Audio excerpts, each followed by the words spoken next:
Welcome to the final episode of Better Offline's coverage of the Consumer Electronics Show. I love you all. We love you, Shadow.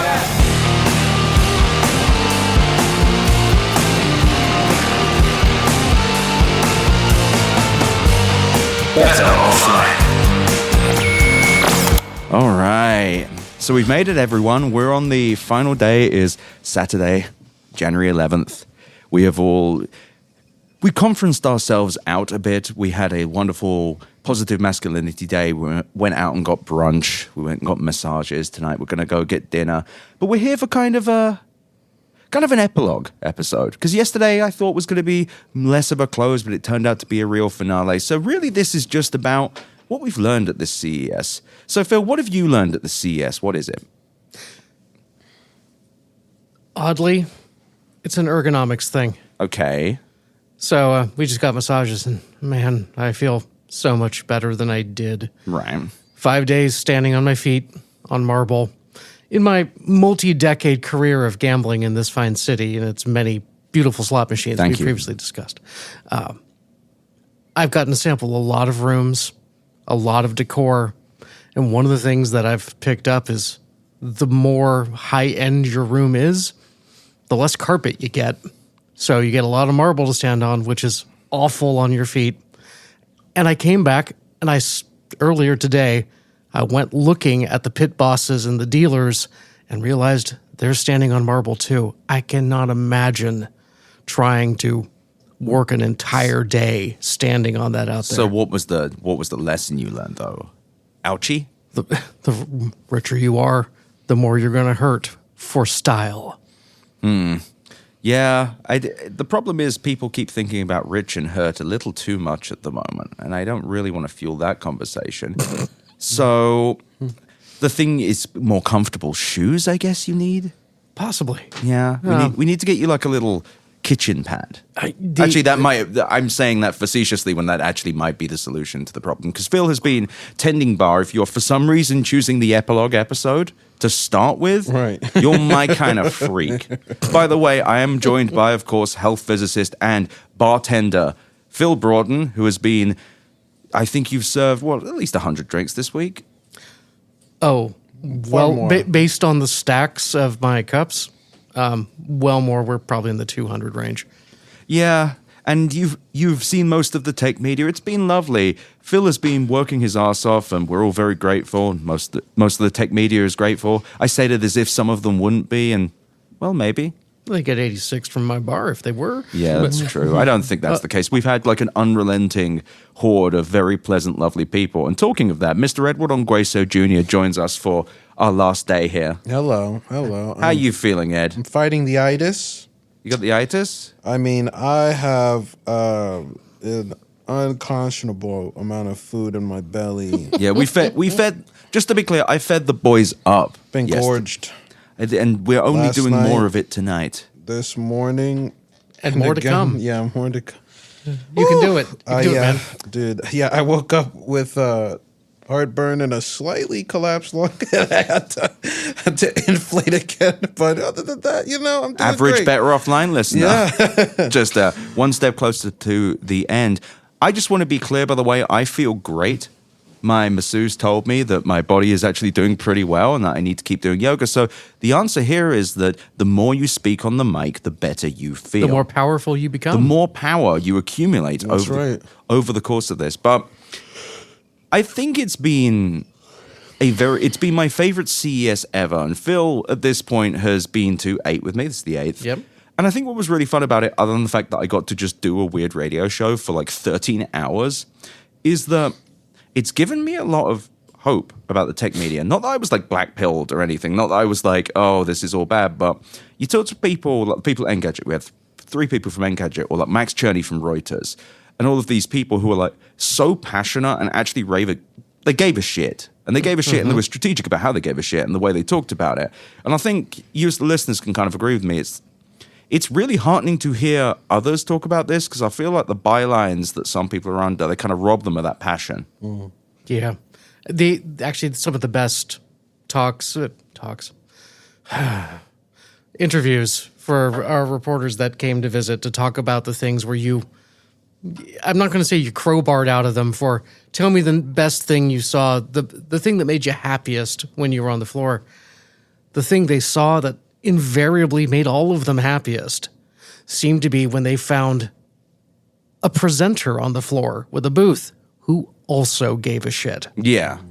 So it's not, people do love tech. Yeah. If you have come here and you hate what you're offering, we're going to notice. And we're going to talk about it. And we will talk about it. But we love tech. Yeah. If you're selling it, you need to love tech. Yeah. And I think it's easy to give into the kind of cynicism at the moment because the people running the tech industry, I know, Ed, you feel this strongly. It's like the people running it don't give a shit about tech. Mark Zuckerberg doesn't give a shit about Facebook. He's talking about how, oh, yeah, we need more masculine energy. It just mescaline? Masculine. I'm sure he's pushing mescaline down their throats definitely as well. would. But, and it's just sad because it's this kind of repressed toxic masculinity where it's about dominance, even though his platform only dominates by being a monopoly of sorts. It's just very sad. And I realize we've been very male-weighted this week, but it's like, it's been a positive masculine experience. We've had good friendships here, but also just people of all genders who have been here have had a great time because it's been about hanging out and actually talking about the stuff that intrigued or made you happy or made you very angry, of course. And I think that it's cool that we got to encapsulate that. It feels like collecting years of CES into one. Yeah. So traditionally, everyone who's come to get a drink, I've always asked them, tell me the thing that scared you. Tell me the thing that you thought was dangerous to see if I needed to call the fire marshal or, more likely in the case of this show, drop a line to the FDA. But the thing that I had never asked, and I'm glad you were asking everyone on the podcast, is what made you excited? What made you happy? Because that's something I never did, and I realized that may have been not great energy I was bringing to the bar in past years. I think within and as the real Ed heads know, the real Zitron law people, they'll know, but the previous form of this was a PR firm thing. Me, my guy Kevin, we'd come out here, we'd have journos over, wouldn't do any pitching, but we'd have them in and have a good laugh. With this, it felt like we were actually building something cool. And so, Ed, you had fun, right? Mm-hmm. Yeah. Did you actually find any, and it's okay if the answer is no, did you actually find anything that gave you any hope? No. And that's fine. But talk to me about that because there's nothing wrong with that answer. It's just, what was it? I mean, I think, I am not the market demographic for a lot of these things. I have little to no interest in filling my home with gizmos, gadgets, or toys. I'm not really also, as a result of that, in need of souping up the grid in my home, the appliances, adding smart layers to them. I'm not too interested in healthcare management. I mean, most of the things that I like and I'm interested in are things that I can make myself, hands-on, don't really require the intervention of smart or algorithmic enabled Wi-Fi, devices. various apps and such. And so on that front, I'm not too interested. And then there's the other, there's the part of me that though is very interested in tech just to see what is being developed and offered to other people, especially people who are in need of things, people who are disabled, people who are makers, people who are inventors, right? And are just interested in creating something and offering it to other people. Cool. But, I think CES is also not the place for me to find hope in that because of how much of the tech either simply does not exist or is in a prototype form that, as I talk to more people, is synonymous with perpetual delay, and at times not even a release or release in a pared back form. So I feel like it's more so I didn't come here looking for magic. I am surprised by how much offered just did not connect with me. Right.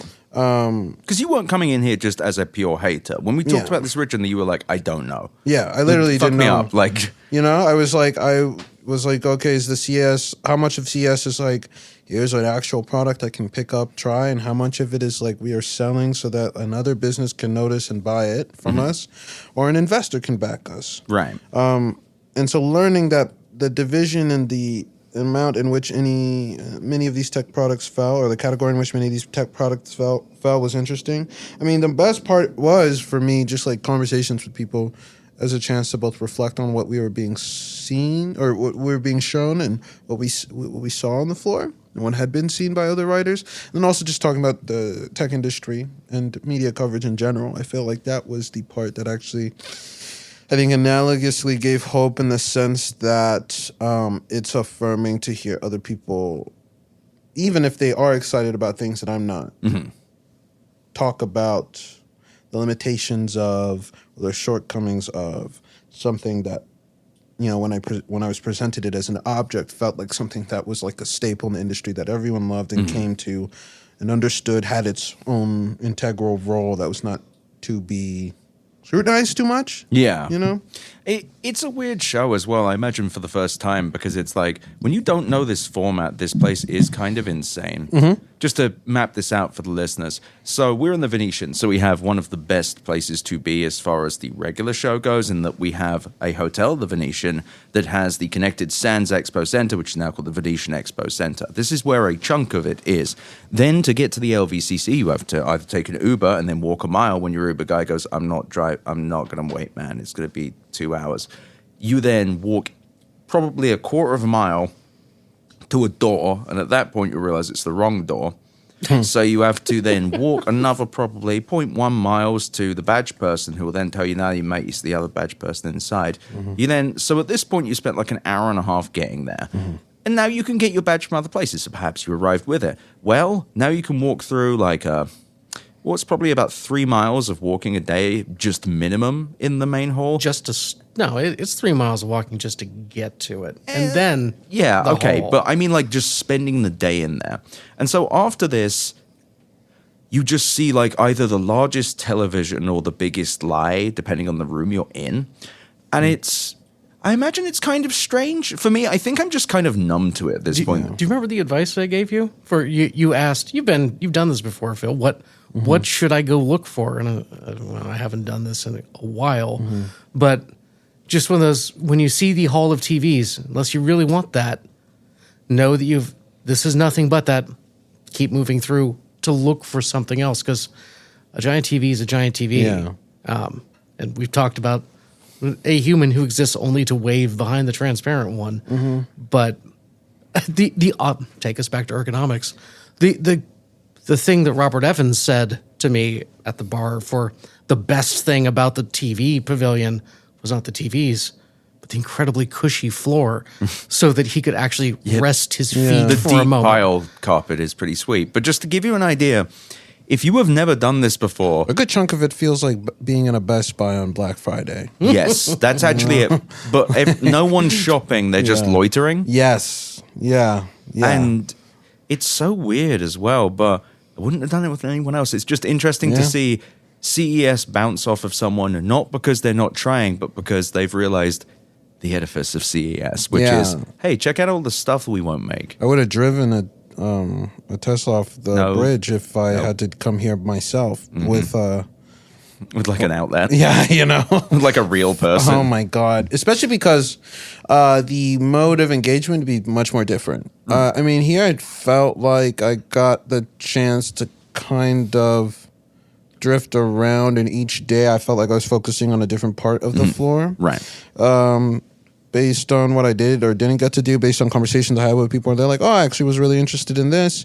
And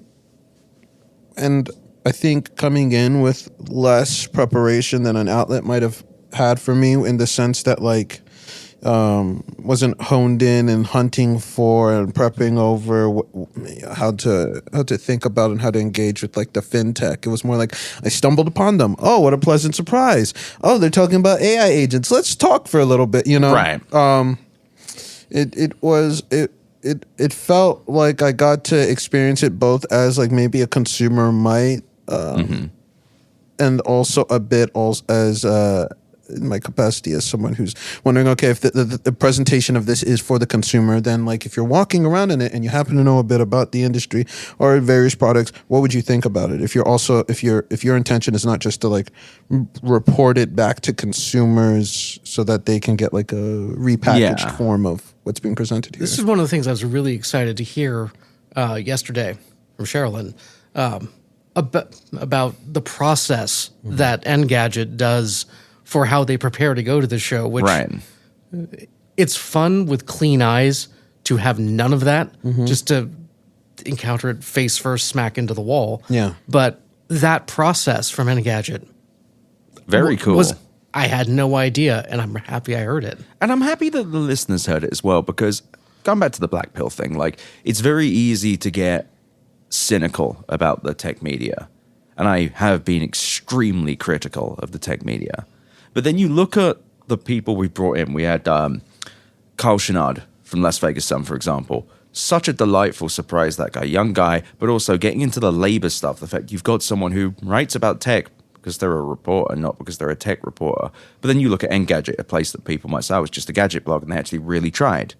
And it's interesting to see that there's so much personality in the tech media that just we had no... I knew some of these people, but I didn't know how bad. They cook. A lot of them are like... we didn't have one bum guest.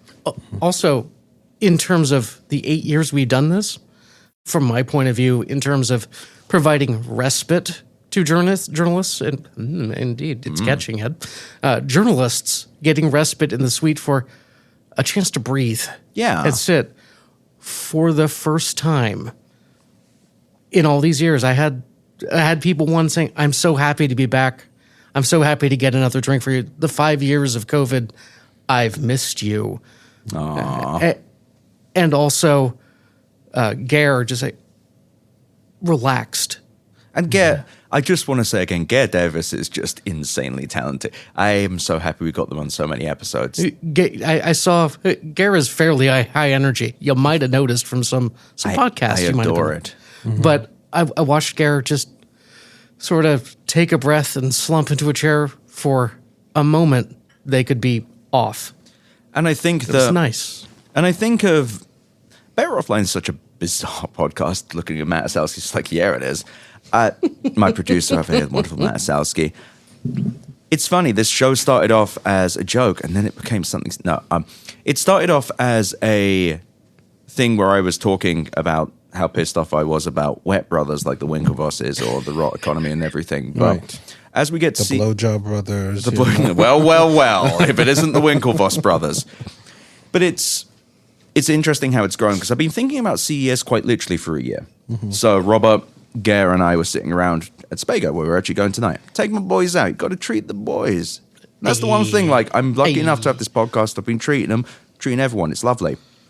But in all seriousness, I was sitting there with Robert and Gare and just kind of like slightly worried both about the podcast. But I got that done. We don't need to belabor that. I really should stop repeating that, in fact. Anyway, I sat there and I'm like, shit, how am I going to do CES? And I spent the year, and Phil and I have talked about this many, many, many times. And the thing that I think that we needed to do, which I think we mostly did, was not just be like, hey, here's all the shit that you see at the show, you hogs, but also try and capture, even though people kind of hate it, try and capture the fact that there is a week-long thing in the tech media where everyone comes to one place, kind of parties together, then does journalism ostensibly. But like there's this whole thing that's been virtually uncovered. It's just, this is like Aspen for tech media, except you really, I don't think as many dark thoughts when I think of it. And and I think we successfully got that. And listeners, I would love to hear your feedback. You've been quite generous with it so far. 99% of it loved it. 1% calmed down. But I think we have successfully captured, Phil, what we have always captured here, which is, hey, here's just one fucking place you can sit down and like try and like process the things you have been hit with over the last week. Oh, yeah. Also, I just remembered it as I took a sip of Black Blood and energy courses through me again. I want to take a moment to give special thanks to someone who almost never gets thanked, that has made sure that this suite worked. Mothers. Give it up. Thanks, Mom. But also, 28th floor housekeeping staff at the Venetian. Big up. Particularly Alice. Alice, you have made sure that I've been able to keep the filthy pigsty that I keep making of the place and people walking through look nice. I could not have done this without you, Alice. Thank you, Alice. Is that who wrote the note? No, Yeah, that was no, okay. no. No, there was a note in here that said "They're all dead, Ed. Run," and that would be Robert Evans, the No. like the trickster god that I Right. work for, the Mr. Mixie Mr. Piddlix. World. No, Mr. Yeah, he's actually yes. Robert is Mr. World, exactly, like a Crispin Glover figure that shows up to be like podcast time. No, Alice is the one who gave me the extra ice bucket. Alice gave the welcome note to this room. Okay, because I noticed it said Alice underneath that. That's because I wrote her name down Okay. to make sure I did not forget. right. Please Right. don't kill me, Alice. But in all seriousness, no, the Venetian's been lovely. It's been so weird as well, just like standing up this thing.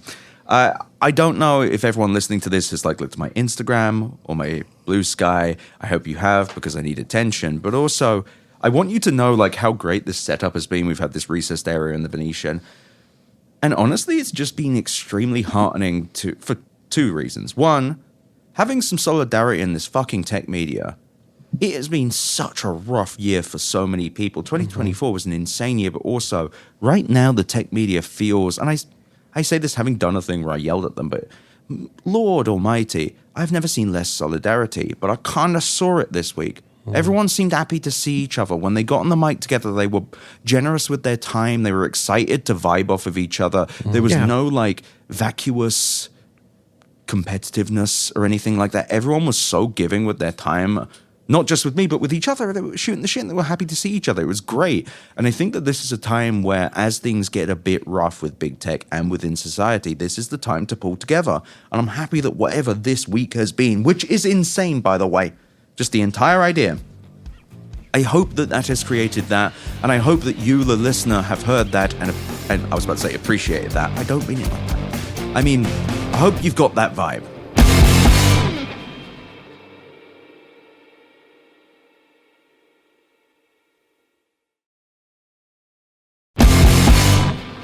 So you talked about the vibe, people together here talking and happy. So effectively, I'm with the bar. I'm running the green room for what you're getting to hear over Right. here. When people leave here and the next crew rotates in for your listening pleasure, the old crew does not immediately bolt for the door. They actually sat down with each other and enjoyed each other's time. I did notice that. And it's cool when we like cycle out people like Ed, like you go back to have a chat with them. And I realized like you've been like somewhat unimpressed with the actual stuff, but you seem to have had a good time with everyone. Oh yeah, I had a great time with everyone. Yeah. I had a great time with the people. Yeah. You know. And I think that it's it's about the people, but it kind of is. Like Yeah. I'm here to see the doodads, the gizmos, the apps, but no, it's to pull together the tech media, to have a conversation with people and try and actually talk about what happens here. Because as I was kind of getting earlier, this place, like Vegas, is a fascinating place in and of itself, but so is CES. Even if the stuff is kind of the same as last year, even capturing that mood is kind of important. And bringing you fresh I'm really happy. Yeah, no, I'm really happy you brought me in. I mean, this was definitely an imprint experience. I will. It's definitely left its mark on me. Would you have even dreamed getting on a plane, coming to Las Vegas, that you were about to meet the crit readers for two of your favorite authors? No. Oh my What a God. crazy. Yeah, that was such a wild turn of events. For listeners who don't know, they are Father Gabriel and Phil are crit readers for Christopher Racasino and Charles Strauss, who are two of my favorite writers right now. Charles Strauss does sci-fi. Christopher Racasino is doing like a science fantasy series, Sun Eater, which you should definitely check out if you are interested in Romans in space. Yes. But Space Romans. yeah, space Romans that are in the deconstruction of Dune and Star Wars, and also without like the turgid prose of Foundation, the Foundation series. Yeah. These are the happy surprises that happen when you just sit down and start talking. There was a great moment where Robert Evans and Father Gabriel and Ed Ongweso Jr. was sitting around for like 20 straight minutes, and they were having they were like, yeah, but Hegel, and they were like naming all these philosophers, and I was just sitting there. And I think I understand what Babu, my cat, feels like when I'm talking to him. Because I was just looking at it, just like, wow, I know these names, but they're connecting them in ways that clearly involve knowledge. And then after 20 minutes, I just said, fuck, is this what it's like? What's it like being smart? Anyway, that's the experience I bring to the sweep. But honestly, it's been kind of fun watching everyone just talk. I want this to be... Yes. And I want you, the listener, to be pulled into this and to kind of feel this. Because putting aside the very obvious and well-documented side of CES of the it's full of shit that never goes anywhere and everyone's kind of annoyed the It's tech... full of people. It is also full of people. Sorry. Didn't mean to bore you with that, Ed. But No. I'm yeah, Ed lamped up. is well drank and well fed, as we all are. But also, we have had 5 straight days of just like our brains being punished. No, really, I think this might be massage recovery. As all the tension that's been holding me together, they removed it, and I'm feeling real good. I've been rubbing my stomach for 5 hours. Yeah, and I was rubbing it for 5 hours. I thought you were just before that. accumulating wealth. I ran to this Like the Buddha. booth. I mean, I ran to the suite last night because I needed No, to take the, no. There was a crisis, No. and it had to be addressed. Moving on. We're talking about how nice the solidarity I was here fighting is. for We my don't. life. No. There was solidarity there. Everyone supported me. Edward. I will not elaborate. I was just about to do a whole thing about how like we've had a bunch of guys in a suite, and I think for the most part we've done good positive masculinity, Right. Without talking too much about our bowel movements. No I one don't got thi- in his way. Is it We toxic And then the recognized beginning, masculinity and then the beginning with the. I'm being open and vulnerable. I'm glad that we got Reuters' quotation on the horny check, like, but also I'm tired of people on the Reddit asking for one. But I think for the most part, I hope we've shown like a bunch of guys hanging out don't have to be like nasty assholes. Right. And just we've not been tearing each other down. And I want this because this industry is very male dominated, and something we do want to do better next year is I want more women in this, more diverse voices. Like this thing, and I know some of you have brought this up, and it's a fair criticism. We really only had like 3 women on there, and it's not enough. And so we're going to do a much better job next year, and we've already like making plans for this 2026. We are going to improve this show on that level, but also I think we are going to try and, in as much as we can, sync up on coverage with these outlets and actually bring them in. Because the big thing is like Better Offline's pretty big now. I can't even say how big because I am told not to, but it's big. We have a real audience now, and the thing I think we can do with this show is first of all show you, the wonderful listener, what's going on in the tech industry. And what's going on in the tech industry is not just the thing you see on the page. Even people I've criticized, those people behind the byline are held by these restraints of editorial bullshit. But on top of that, there's only so much you can do if you're like writing about laptop. How much will you know about that person? So I want this show to be that now. And when it comes to things like CES, I don't know where else I go. I'm not going to South by. No. Yeah, you will. You got to do it. You got to see how crypto's taking it over. I don't want to. That sounds awful. It is awful. My friends aren't there. It's the people who go. Molly White will go, maybe. Molly White's great, but I would rather just like fly to Boston or whatever. Yeah. But nevertheless, this show is important to the tech industry. Yeah. And yet it's completely uncovered what actually happens here. There's a lot of stuff about this robot does this and this vacuum has an arm now, but not the actual vibe, not the actual feel. And it's interesting to finally capture that and put it in a bottle. Yeah, no, that's interesting because when I was trying to look over coverage to get a sense of what to expect, it really was It was just people missing. talking about past products and not like actual morale, energy, enthusiasm, or lack thereof. Impact to larger society and programs. As well. Yeah. But even then, the tech industry and the tech media, it's full of these weird, wonderful people we've had all week. And I feel like, and if you, the listener, disagree with this, please let me know. But it feels like people have responded really well to just hearing the people behind these bylines and actually talking about this. And that those people got a chance to expand on what they saw and what they felt in a way maybe they've been constrained from doing for a while. And not even for malevolent reasons. It's just that if you are writing a gadget blog and you write about gadgets, there's not really much space for editorializing. Someone we didn't get on was Michael Fisher, one of my favorite YouTubers. And he has done a really good job of expanding his YouTube. I sound 100 years old. He's got one of those YouTube channels with the videos now. YouTubers. One of the light boxes captures his form. But he was here, sadly missed him. I'm going to see him for dinner, I think, next week.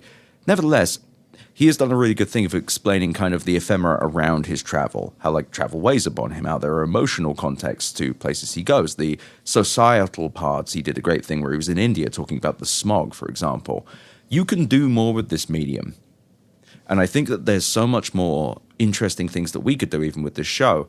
Because, let's be honest, I don't actually know how many actual reporters are here because the list includes every single possible person who could ever mention words.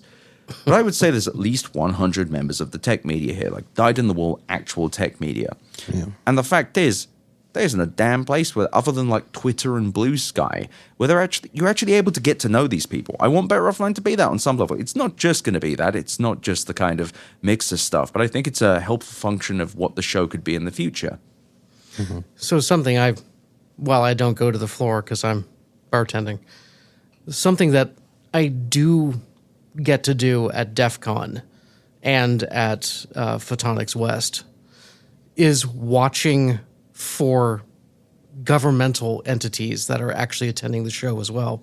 I mean, it's a tradition at DEF CON to play the game Spot the Narc, which is if you can find the member of a given government agency, and they've started playing with it and actually having official booths and saying, can you guess which agency I work for? And if you do, they'll give you a challenge coin or a pin. But conversely, the DEF CON people will give them a shirt for the narc to wear. But our governmental agencies, our regulators, are actually, just like me, interested in what's coming that I should be prepared for. Right. I like finding them and seeing what are you looking for. Right. If I could find someone willing to represent their agency that wanted to talk to us, no I'd feds love them. inside here, though. We don't let them in here. I mean, I will not allow. Like, we're not having the government agencies in here. I will not. You can talk to them outside, but if you're a member of the feds, please don't come to my show. I don't think that's going to be fun. No, if they turn up, I'm going to have a word with them and them say, please don't hurt me. Please don't kick me out. Well, actually, the hard part is the ones that are actually doing the things that are of interest, they can't talk. They're constrained by a public affairs office. Perfect. Wonderful. Then they have no reason to be here then. But their interest is actually the public interest. And you should listen to the show then. They do. Well. And are generally happy. Okay, I hope they are, because at least the ones I talk to. I really don't want to get put in the gulag. But putting aside the FBI's clearly active interest in me, that's a great phrase to say out loud. I do want this place to be, without the feds, an actual place where journalists come. And I know that there are some people who have reached out to me and they've said they weren't able to make it and such. We're going to move stuff around next year. I want to make sure there's more room for people. And Mr. Ongweso Jr. sounds like he will come back. Yeah, I would love to. And Mr. Roth will as well. Me, I will be here. And Phil is stuck with me. But I think the thing I want to do differently as well is I want to really plan out the groups. Because, and I must be honest to the listeners, how much of this came together in real time. But also, I think you'll indulge me because what an insane thing I did here. Like, this has been very crazy. And I cannot believe how well it worked. And it's thanks to you guys. And of course, our producer, Matasowski, who built this whole setup. But it's interesting because something like this could actually be useful for people to understand the mechanisms of power within tech. Because I want people to realize how much of it's bullshit, sure, but how you've got journalists coming out here who are actually trying to find a way to cover it within the boundaries of journalism, which can be quite difficult because most people can't come on here and say, yeah, most of the shit I saw was bullshit and that was broken and this is shit. Not necessarily because of the byline, but also how do you write that story? Right. How do you actually put that together? How do you actually say CES was full of dog shit? And please read the rest of my words after this. Yeah. And I'll tell you the way you don't do that. being sponsored by Delta Airlines. I will voice my displeasure about Mr. Nilay Patel. He is Dirty man.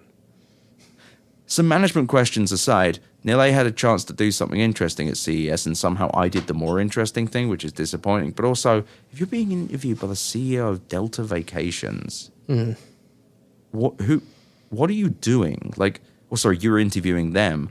To what end? To what point? And I feel like the people covering this show have got such a shit deal, but the ones with the largest microphones, other than my own, don't seem to be. In full disclosure, I, as a platinum medallion member for Delta, man, those are the emails I delete the fastest. It's just frustrating because people like The Verge, and I'm not attacking the writers there because Victoria's Song was amazing on this. Oh, yeah. It feels like the people covering this show, some of them have potentially given up a little. The Verge should not have a live show where the summation of it starts with a fucking interview with a CEO of the worst part of the Delta experience. The mini CEO. And I saw people covering the Delta stuff just blandly, and it's like, Did you check out the interview? What was the interview itself? I have not listened to the Vergecast in some time. Yeah, I'm not sure how you can cover that excitedly. Is the problem. I think that no, actually, let me check my notes. I did listen. It was let's see, it was James Tyclett, the CEO of Lockheed Martin, and who said that I love The Verge. It's my favorite publication. And then they were surprisingly joined by Hanwha chairman Sung-Kyun Kim, who said how The Verge is the best place to find out about bombs.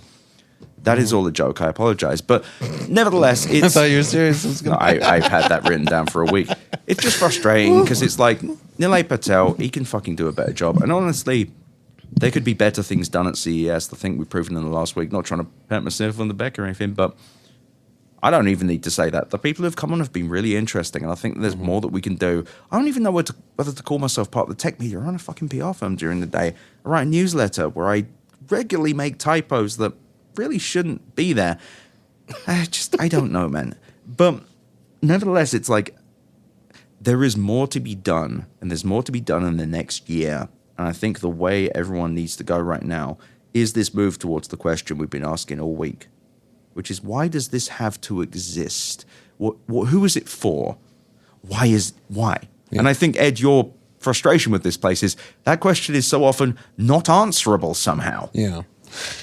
Yeah, deeply so. I feel like, or it is a constructed individual that's not necessarily real, as the tech industry is like so fond of. Yeah, they're solving for an imaginary person. Or that search for an investor. Yeah. The product is them. I mean, I think, the tech industry has gotten better in the years of constructing the image that there is the person that wants what they are offering. I mean, I think the most recent example of this that was pretty poignant was the construction of the crypto voter as facilitated by Fairshake and their pretty massive lobbying campaign to punish any candidate that seemed remotely anti-crypto to resounding success. I think almost like a 90+% hit rate for winning races where they put up ads against anti-crypto or ostensibly anti-crypto or insufficiently pro-crypto candidates. That latter one is the really dirty one. Yeah. You don't love us enough. Kiss the boot. The imaginary customer. And the imaginary customer, there's this idea of a crypto voter, someone who is motivated by a desire to have a safe home for their crypto assets. Right. Who they want to bank with. They want it in a bank that they would typically use. They want their dollars to be more easily transferable between or to these things. Right. They want to have more assets that can be, that they can trade in their dollars or their tokens for. Right.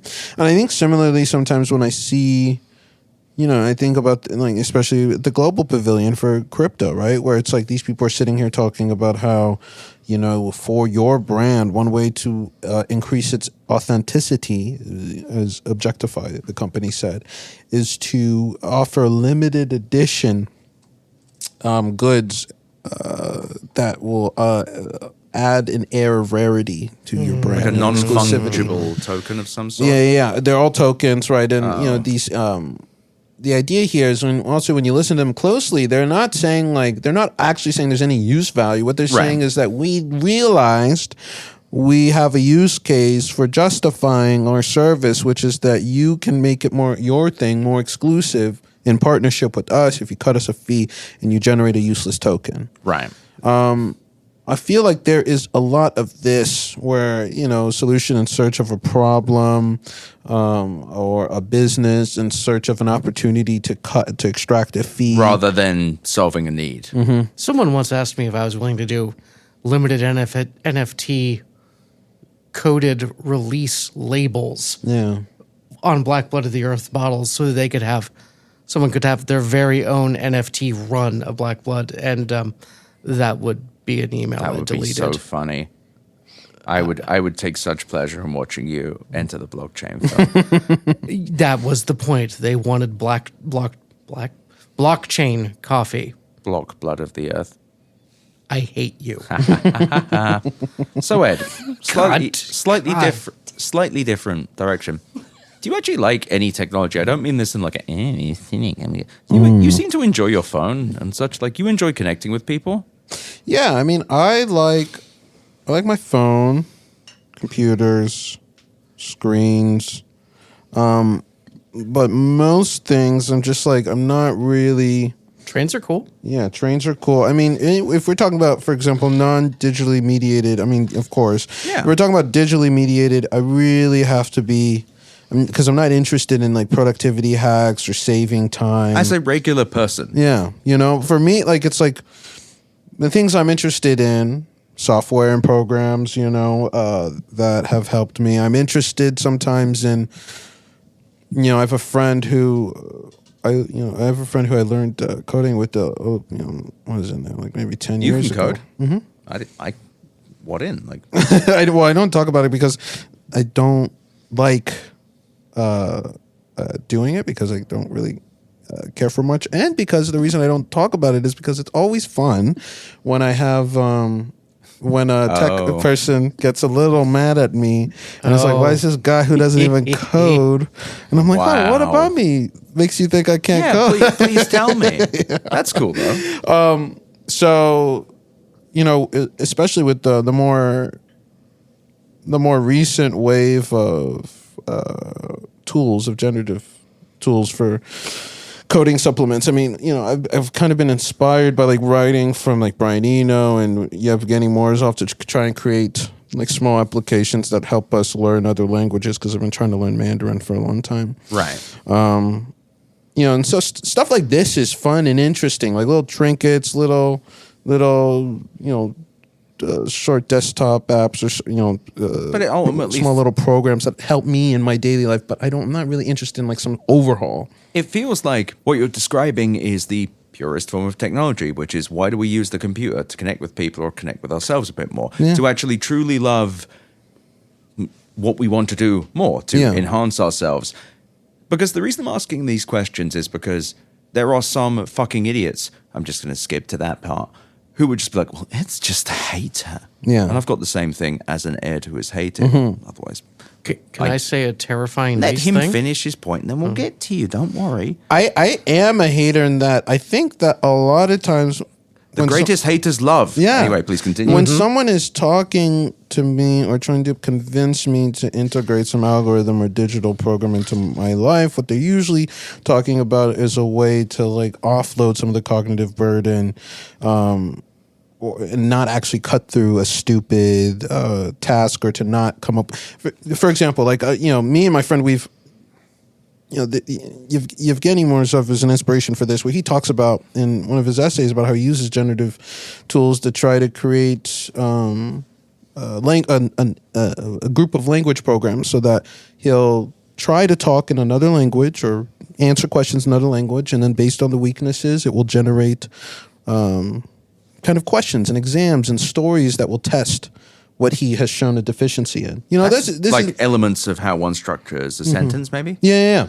Grammar, sentence structure, ambiguities of descriptive language. I mean, and this is stuff that interests us more than the way in which we typically have been trying to learn the languages, especially, I'm trying to do Swahili as well. So Swahili and Mandarin, and he's doing Spanish and Pashtun. And so it's like, there are a lot of the apps that are offered, and a lot of the programs, a lot of the methods are, we simply either don't have the time to do them, or the gamification that's presented is bullshit.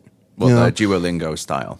So if you can figure out a way to do it that is more closer resembling how a human-to-human interaction does it without trying to convince me that I need to offload onto some sort of platform, enter some ecosystem, sure, I'm interested, right? But most of the time, you have to make the case, and it has to be a convincing case for why an algorithm needs to be introduced into something that I'm interested in using. And I think that most of the times, if you actually spend time talking with the people about it and interrogating it, it doesn't pass the sniff test. Right. This is where the solving the language problem and the human interaction level. This is where I have to say the terrifying words, I love Uber. Because it did one thing that they are not proud of, that they do not tout as a thing they can do. In general, Uber is toxin to regulated ride environments. It destroys taxi networks. Never mind adoption of technology that taxis should have done to improve service. Uber obliterates that good ecosystem. However, in unregulated markets, or ones that are highly corrupt and barter-based, where, I don't know, such as Ukraine and most of Eastern Europe. Now, your experience with this was pre-war, though, right? It was pre-war. In Kyiv, I do not speak Ukrainian, although my feeble language skills of I speak English, I have technical Spanish, I can have commerce Spanish, but don't ask me to talk about poetry and art. That's if you make two Spanishes. I was doing a callback to another. Anyway, continue. But when I got done playing in the Great Patriotic War Museum and it was snowing, the first snow of the season in Kyiv, and I did not feel like doing my normal thing of walking all the way across the city just to enjoy and absorb the city.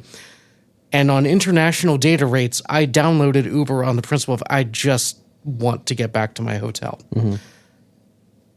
Uber was able to, within its app, allow me to arrange a ride, negotiate. Well, I didn't even want to negotiate. Set price. Yeah, they're negotiating for you. And it negotiated for me great. For a set price that is firm, and get my destination correct with a driver. Neither of us spoke each other's language, and it was seamless. That is a thing they never tout. They are not proud of, but they do everywhere in the world. And with time, I did that in 2016. Their language translation on either end of their app has only gotten better. But the problem is that you're completely right, except for the fact that Uber also had a bigger opportunity that it didn't do, which was if they'd have grown sustainably and set real labor rates and demanded benefits, Uber could probably be a $15 trillion company. Oh, you mean actually be profitable? No, I mean beyond that. If Uber had slowly grown and done it more than minimum wage and used their scale to actually commit themselves to getting real benefits rates for employees and grown like that, they could have actually grown to be probably the largest employer in the world and actually giving people benefits. So they chose the other. And what sucks is that the reason they did what you just described, which is genuinely good, is so that they could find new people that spoke other languages to extract from. That was the first time I called an Uber of my own. I remember. And it sucks that they didn't do it to make sure that you could do the thing you did. It was just like, we had to get that extraction. I know. It fucking sucks. It makes me mad with the simultaneous, you made a human experience I couldn't have otherwise had. But is this not CES? A lot of ideas that are made up that could be for ostensibly good reasons, but are really done for the investor, for the theoretical customer. But ultimately, everything we're describing that's good here is about actually connecting the smart cane. Yeah. As glib as I might have been about it, people genuinely will find good in that. Yeah, I'm assistive legit devices, excited about that. medical devices, these are all good. And I mean, and we've also, we've talked before about how there are lots of algorithmic things that have nothing to do with the consumer that are helpful, that are on the back end of helping test things or discover or do trials for various compounds, right? As long as you don't put, I'm very skeptical of the generative tools that are being deployed for this, but more traditionally, when they're done for this is something that's interesting. I mean, there's a host of applications that if we wanted to sit down we could talk about, but for me, the thing I don't like, and the stuff I just like kind of informs my antipathy towards it, my Luddism, is like, usually when we have a venture capital firm, a private firm, a capitalized individual, a hedge fund, whatever, pushing a certain type of technology or innovation, it's because they're interested in prioritizing the startup form, which itself already closes a lot of doors because you have to adopt a certain product, you have to adopt a certain value structure so that you can pay the software tax or the cloud tax, or you have to figure out a way that you're going to organize labor so that you can have contractors and employees and all of these limitations. There's more energy being spent on evading all the barriers to maximizing potential valuation and profitability and market share instead of the actual technological innovation itself.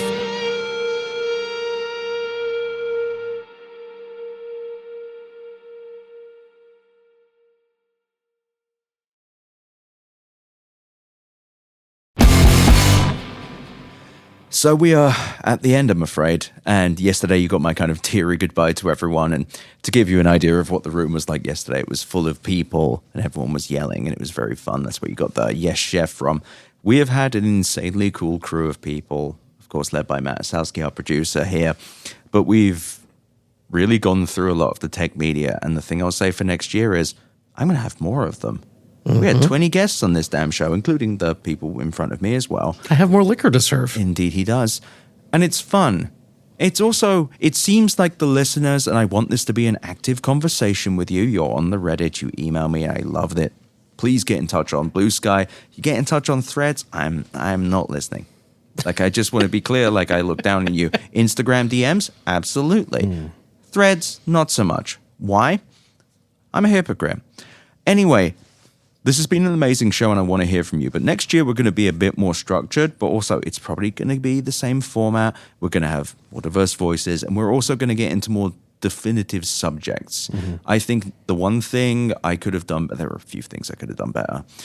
One thing I could have is subject matter and having the subject matter experts. We have people like Max Cherney and Devindra Hardawar who like really knew their chips, for example. We can wrangle that coverage far more specifically. But also, there was something fun about having the slop of the week just kind of wash over us because I wanted all of you listening to kind of get an idea of how obtuse a conference is. And I know some of you go to weird conferences and such, and thus you have this experience. But Phil, thank you for being our bartender. Thank you for serving everyone. I really treasure your hard work, and let's do 9 next year. Hell yeah.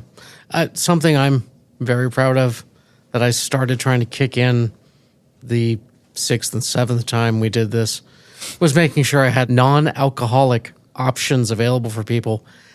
I had more than ever available this year, and I'm glad I got to give it to people who wanted it.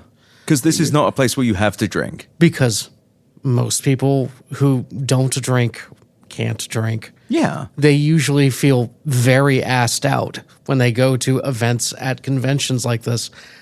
And I want people to feel welcome. And you are here. Like, I don't care if you don't have any substances. Maybe you don't even have food. You don't need even gas station mushrooms. I was just going to say. Thank you, Robert, for the gas station mushrooms you brought in. I didn't take them because I don't just eat food off the floor. Or gas stations. I mean, but it was, I got to introduce you to some of my friends. Yeah, Drug freegans, we would call some of them. Okay, that's a new term. Thank you. that is a series of words that I will be unpacking for some time. I'll But it's- elaborate more off the pod. It's been a pleasure. It's been also- real fun. And this is kind of the I was about to say the end of the road, but it's quite the opposite. The beginning of something cool, because Phil and I have been doing this for so long, and some of you have got in touch and asked.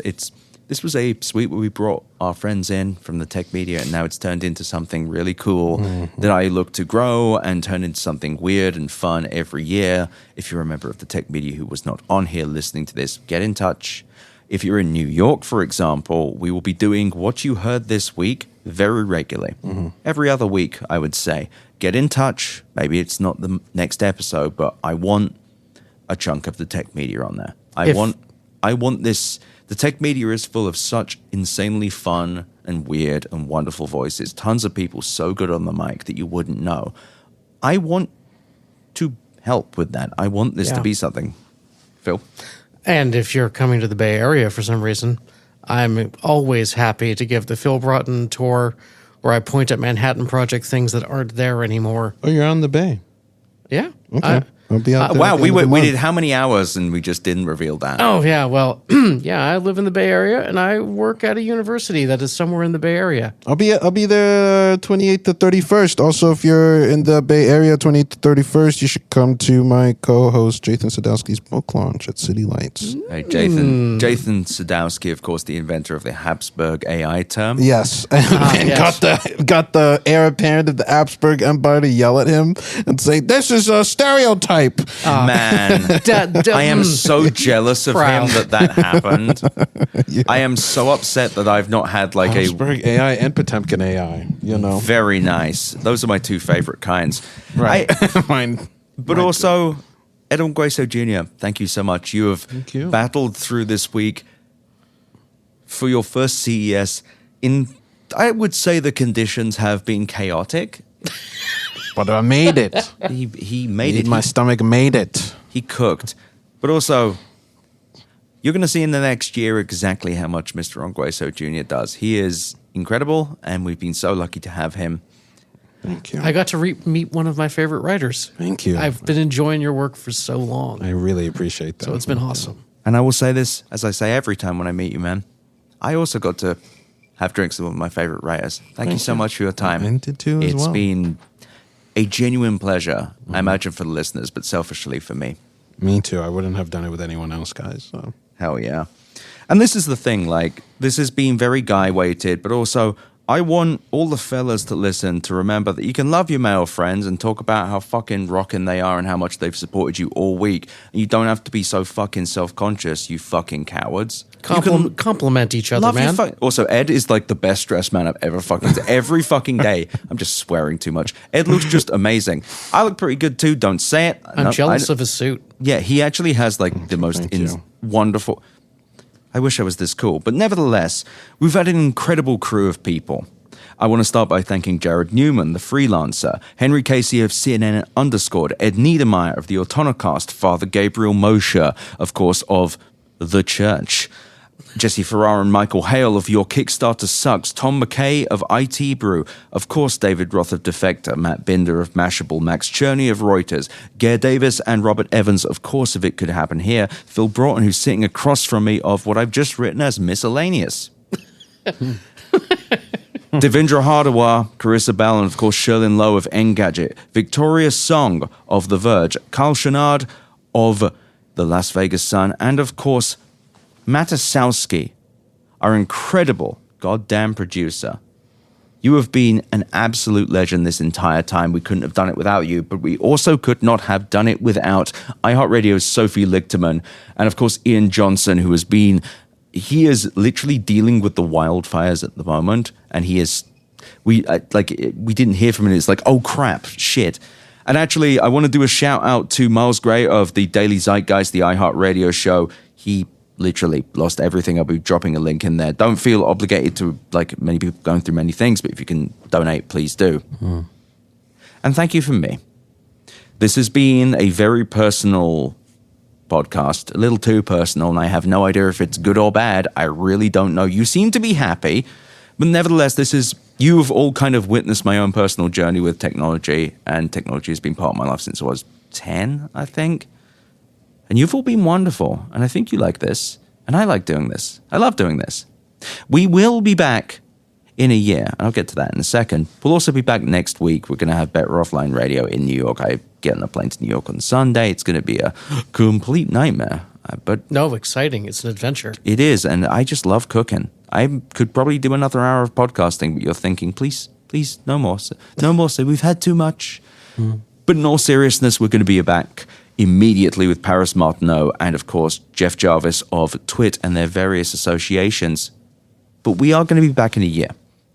And I've learned so many ways to do this, but the biggest lesson I've learned, and that's right, it's friendship, is that everyone came together to support this show. Every single goddamn person who walked into this suite walked in here intent on actually discussing what had happened, and everyone was so fucking wonderful. And I think now, of all times, it's really easy to be kind of cynical and definitely pessimistic about the tech industry and say that there's nothing to redeem it, really, and everything is growth at all costs. But I think that's reductive.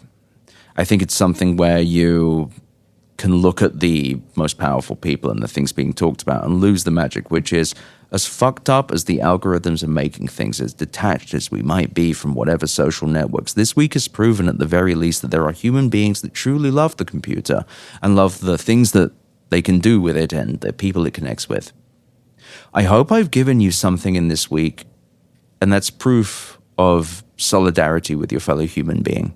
And seeing that within this extremely boring, arduous show at times where most people are lying to you or thinking about ways they could put you in a position to lie to you more egregiously, there are people coming in here who are slightly excited or very excited about a smaller laptop because they're able to use the computer in a different place, so they're able to do more with their lives. And as Ed said, the algorithms he could potentially use for more accurate linguistics. He could learn more about a language.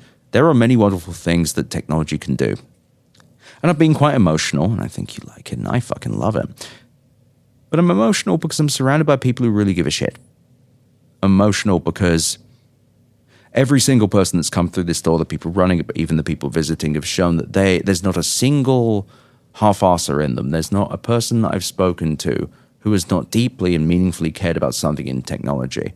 And there's nothing wrong with you if you truly love what technology has done for you. Nothing about this podcast is about trying to fracture you from the things that you love about it. If you're pissed off, I'm with you about the way it's being done. But what I hope I've shown you in the last week is that there are people that care as much as you do, if not more, people that love it as much as you do, and people who share your frustration with the way things have gone. We will be back next week, and we will be back in 2026 for the Consumer Electronics Show. If you listen this long, I do love you all, and I'm so grateful for you listening to Better Offline.